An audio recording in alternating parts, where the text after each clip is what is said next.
And tonight, the betting of the president continues as we bring you another edition of The Real Obama. Now, in this installment, we shine the spotlight on an executive order that the White House was hoping that you would never learn about. Now, the president signed the National Defense Resources Preparedness Executive Order late Friday afternoon. And since that time, now the measure has been virtually ignored by the mainstream media. Now, the order essentially gives the president of the United States absolute power over any and all American resources during both times of peace and national crisis. Now, this includes, but is not limited to, food and livestock, water, plants, energy, health resources, transportation, and construction materials, and gives the government the ability to, quote, control the general distribution of any material, including applicable services, in the civilian market. Now, White House Press Secretary Jay Carney laughed off a question about the document at today's briefing. Let's take a look. There's been some online commentary suggesting this gives the executive branch power to allocate energy, food, water in either peacetime or wartime. And there are some conservative blogs that are pushing the notion that this suggests the White House is preparing for a war with Iran. Can you explain what this executive order was? Well, I cannot explain that reaction to it. I think it was a fairly standard and routine piece of business.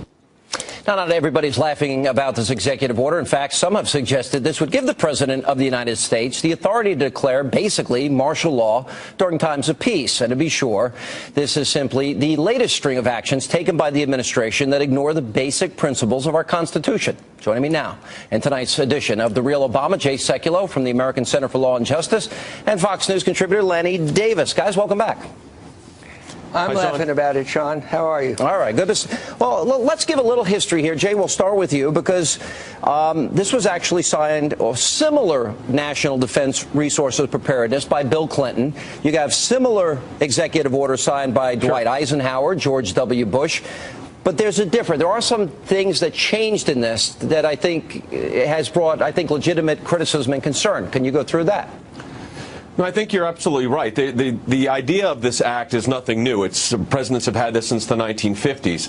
But what is different about this one, different than any of the other one, is the definition of national defense. It's incorporated what's called the Stafford Act. I don't want to get overly technical, but this gives the president much broader authority than any of the previous acts. In fact, and Lanny may remember this, the previous acts didn't give incorporation of the Stafford Act, which is a civilian civil situation where the president would have unlimited authority, subject, of course, to checks and balances. And we can't ignore checks and balances here. But the definition of national defense is broader than it has ever been under any of these previous executive orders. And I think that's the most significant aspect of this. And by the way, president's getting flack from the left and the right. The left said this is preparation for the war in Iran. That's why the president's doing this, a potential war with Iran and the concern about the energy resources of our country. And, of course, conservatives are saying this is unchecked power. Yeah. There's a balance here, but the one thing that's very different, Sean, is the fact that the national defense definition is different than it has ever been and much broader than it's ever been. Lenny, this very specific section, and Jay, correct me if I'm wrong, is 801J, if I recall. J, right. That's correct. Why would the president change that definition? And,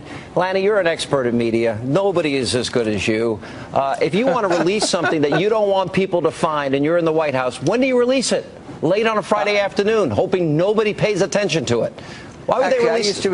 I used to release things at 10 o'clock on July 3rd. That was a really good... Yeah, that's a good time. I got it. Nice to hear you, Jay, being your scholarly self. And I want to compliment Sean Hannity for the first time in a long time of not being slanted and describing this as a bipartisan act that actually goes back to Franklin Roosevelt, Jay, and through Harry Truman, not just the 1950s. But he changed it. But, Lanny, we got to that part. You're wasting valuable airtime. We got that You don't like me complimenting you, Sean. Nice. The second point I want to make, the second point I want to make, aside from Sean Hannity being a good guy, is that this is really not a significant risk to America. I don't know why he made those changes, to answer your question, but there's no risk here because every president needs authority in times of emergency, such as a nuclear attack or something that is another 9/11, and this authority has been on the books, and President Obama won't misuse it. The real question is, why are the extremes on the left and the right so quick to jump beyond the facts and look at the worst possible interpretation, and it's almost lunacy if you look at some of these. Tell me.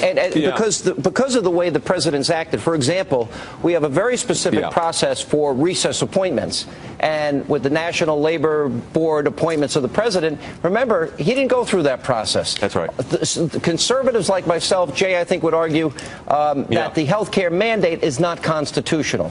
The Cato Institute actually has the top 10 instances where the president has pretty much thumbed his nose at the Constitution.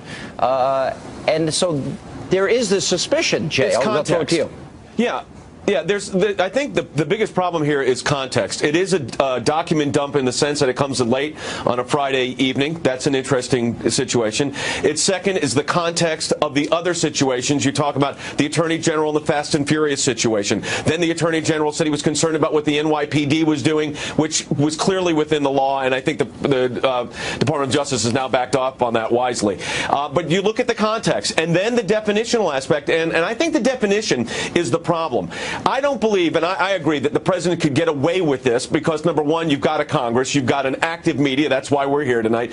But you've got to ask yourself, why this overly broad definition of national defense? Why incorporate the Stafford Act, which talks about foreign and national interests and tsunamis and situations which the president would have control over under normal source? But why do you have to expand it in the form of this executive order? That's the concern. Of course, executive orders have been challenged before in court. Let me throw this to that's Lanny. the thing here. I don't understand the national defense issue. That's the biggest thing. And I think what this is, Woodrow Wilson progressives like yourself, Lanny, one of the things we conservatives have a problem is you guys believe in this concept that the Constitution is a living, breathing document, and so you can ignore issues like checks and balances and separation of powers, like in the case of recess appointments.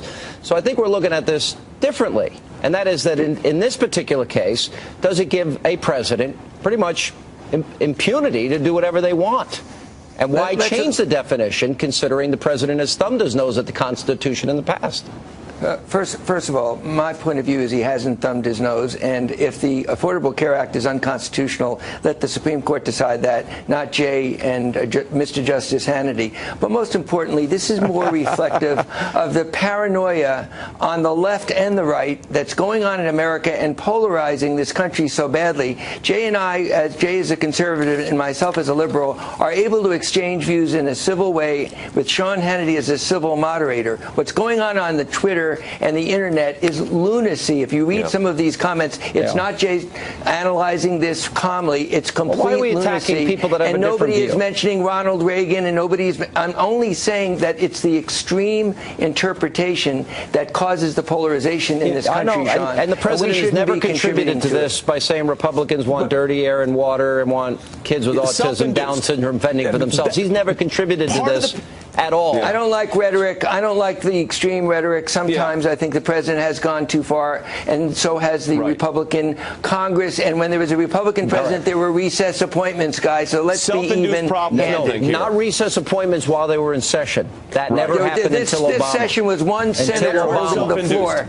This session was one senator holding the floor, and that was an abuse of the Constitution says recess appointments only when they're in recess, though, and they're not in recess. With one senator and coming sleeping up, on is the it floor. possible that the president